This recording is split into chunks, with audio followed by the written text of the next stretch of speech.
اسلامی اعتبار سے سال کا آغاز محرم کے مہینے سے ہوتا ہے۔ آج کل یہ رواج پڑا ہوا ہے، خاص طور سے شمسی مہینوں میں، کہ جب شمسی سال نیا شروع ہوتا ہے تو نیو ایئر کی تقریبات منائی جاتی ہیں۔ رات 12 بجے کے بعد سے لوگ فائرنگ کرنا شروع کر دیتے ہیں، پٹاخے چھوڑنا شروع کر دیتے ہیں، بہت خوشیاں منائی جاتی ہیں نئے سال کی، اور ان خوشیوں کے اندر اتنے بدمست ہوتے ہیں، خاص طور پر مغربی ممالک میں، اور اس کی نقل میں ہمارے ہاں بھی یہ سلسلہ شروع ہو گیا ہے، اتنے بدمست ہوتے ہیں کہ اسی میں بہت سے حادثات پیش آ جاتے ہیں۔ نئے سال کے آنے کی خوشی مناتے ہیں، مبارکبادیں دیتے ہیں، لیکن اگر حقیقت پسند نگاہ سے دیکھا جائے تو نیا سال شروع ہونے میں ایک تھوڑا سا افسوس کا پہلو بھی ہے۔ افسوس کا پہلو یہ ہے کہ اللہ تبارک و تعالی نے جتنی عمر عطا فرمائی تھی اس عمر کا ایک اور سال گزر گیا۔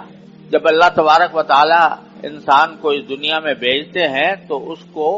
ایک خاص مدت تک دنیا میں بھیجتے ہیں، جس کے بعد وہ دنیا سے چلا جاتا ہے۔ ہر ایک انسان کی کتنی عمر ہونی ہے اور کب دنیا سے اس کو جانا ہے، اس کا علم سوائے اللہ جل جلالہ کے کسی کو نہیں۔ یہی عمر ہے زندگی کی، جسے اس کام کے لیے استعمال کرنا چاہیے کہ مرنے کے بعد جو زندگی آنے والی ہے میں یہاں پر اس کی کچھ تیاری کروں۔ جتنا وقت اللہ تعالیٰ نے دے رکھا ہے انسان کو، زندگی کا جتنا بھی وقت دے رکھا ہے، وہ ایک بڑا عظیم سرمایہ ہے۔ وہ سرمایہ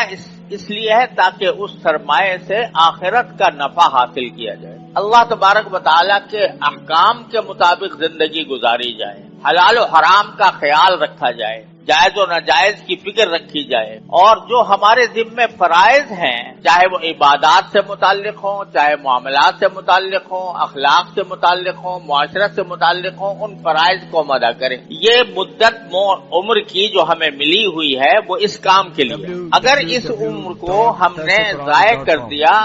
فضول کاموں میں، ناجائز کاموں میں، حرام کاموں میں اس کو ضائع کر دیا، یا کم از کم بے فکری اور غفلت میں ضائع کر دیا کہ اس بات کی کوئی فکر نہیں کی کہ میری زندگی کا ایک ایک لمحہ قیمتی ہے، میں اگر چاہوں تو ایک لمحے کو بھی اپنے لیے آخرت اور جنت کا سامان بنا سکتا ہوں، لیکن غفلت میں گزار دیا، کھیل کود میں گزار دیا، عیاشی میں گزار دیا، اور آخرت کے لیے کوئی تیاری کی فکر نہیں کی، تو اس کا معنی یہ کہ سرمایہ ڈوب گیا، عمر کا سرمایہ ڈوب گیا۔ لہذا جب عمر کا نیا سال شروع ہو رہا ہے تو آدمی کو تھوڑا سا نگاہ اس پر ڈالنی چاہیے کہ میں نے جو پچھلا سال گزارا وہ کس طرح گزارا، کیا میں نے اس سال کے جو ایام اللہ تبارک و تعالی نے مجھے عطا فرمائے تھے 360 ایام، وہ 360 دن آیا میں نے آخرت کی تیاری کے لیے کوئی سامان کیا یا نہیں کیا، یہ سوچنا چاہیے، اور ساتھ ہی یہ بھی سوچنا چاہیے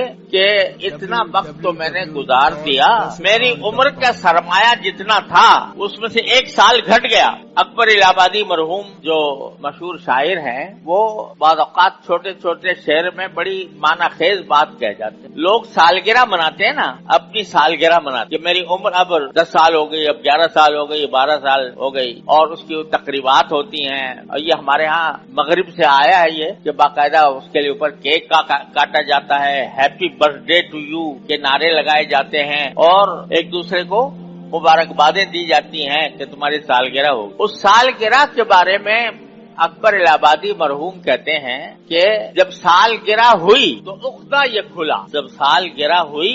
تو عقدہ یہ کھلا۔ عقدہ کے معنی بھی گرہ کے ہوتے ہیں، عقدہ عربی زبان میں عقدہ کہتے ہیں گرہ کو، سال گرہ جو ہے نا، تو جب سال گرہ ہوئی تو عقدہ یہ کھلا، یہاں اور گرہ سے ایک برس جاتا ہے۔ یہ اردو کا محاورہ ہوتا ہے کہ میری گرہ سے اتنے پیسے چلے گئے، میری گرہ سے اتنا مال ضائع ہو گیا، تو کہتا ہے جب سال گرہ ہوئی تو عقدہ یہ کھلا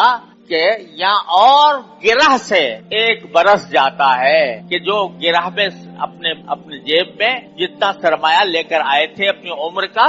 اس کا ایک برس اور چلا گیا۔ تو یہ بتاؤ خوشی منانے کی بات ہے یا یہ کہ فکر کی اور سوچنے کی بات ہے؟ اللہ تعالیٰ نے عمر دی ہے، اس عمر کو صحیح کام میں خرچ کرنے کے لیے انسان کو فکر کرنی چاہیے کہ بھئی جب میرا جتنا وقت بھی گزر رہا ہے تو وہ میری عمر میں کمی کر رہا ہے، جو مہلت اللہ نے دے رکھی ہے اس میں کمی کر۔ کسی نے یہ بھی کہا ہے کہ ہر آن گھڑیال یہ دیتا ہے منادی، گھڑیال یعنی گھنٹہ، ہر آن گھڑیال یہ دیتا ہے منادی، اللہ نے اس عمر میں ایک اور گھٹا دی کہ ایک جو گھنٹہ گزرا تو میری عمر کا ایک گھنٹہ اور کم ہو گیا۔ اللہ تعالیٰ نے جو سرمایہ دیا ہوا ہے وہ گھٹ رہا ہے، لہذا اس موقع پر ہر انسان کو یہ فکر کرنی چاہیے کہ ایک سال میرا گزر گیا میری عمر کا، اور وہ سال جو گزرا وہ میں نے کیسے گزارا؟ کیا اس میں نے یہ فکر کی کہ مرنے کے بعد جو زندگی آنے والی ہے اس زندگی کے لیے میں نے کوئی توشہ تیار کیا، کوئی ایسا کام کیا جو مجھے اس زندگی کے اندر کام آئے؟ اللہ تعالیٰ کی طرف کتنا رجوع کیا، کتنی عبادتیں کی، جو فرائض میرے ذمے تھے وہ ٹھیک ادا کیے یا نہیں، اور جو اللہ تعالیٰ نے چیزوں سے منع کیا تھا کہ نگاہ کو غلط استعمال نہ کرنا، زبان کو غلط استعمال نہ کرنا، کان کو غلط استعمال نہ کرنا، ان کی میں نے پابندی کی یا نہیں کی؟ اگر نہیں کی تو یہ افسوس کی بات ہے کہ اتنی عمر گزارنے کے باوجود میں اپنی آخرت کے لیے تیاری نہیں کر سکا۔ لہذا یہ توبہ کا وقت، یہ استغفار کا وقت ہے، اللہ تبارک و تعالیٰ کی طرف رجوع کرنے کا وقت ہے کہ اللہ آپ نے ہمیں یہ 1445 ہجری کا سال عطا فرمایا تھا، اس میں ہم اپنی غفلت سے ہم نے اس کو اس طرح گزار دیا کہ اس میں ہم اپنے لیے آخرت کی تیاری نہیں کر سکے۔